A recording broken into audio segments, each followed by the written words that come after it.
श्री स्वामी समर्थ. जय जय स्वामी समर्थ. काल श्री स्वामी समर्थ महाराजांचा प्रकट दिन आमच्या घरी भक्तिमय वातावरणात मोठ्या उत्साहाने साजरा झाला.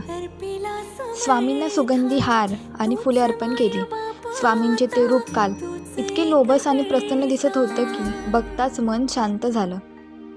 मनोभावे नैवेद्य अर्पण केला आणि डोळे भरून त्यांचे रूप मनात साठवून घेतले. हे एक सगळं केवळ सोपस्कार म्हणून नाही, तर स्वामींनी आजवर जे दिले त्याबद्दल एक छोटीशी कृतज्ञता आहे. आज आम्ही जे काही आहोत ते फक्त त्यांच्या कृपेमुळेच, कारण स्वामी आहेत म्हणून आपण आहोत. श्री स्वामी समर्थ.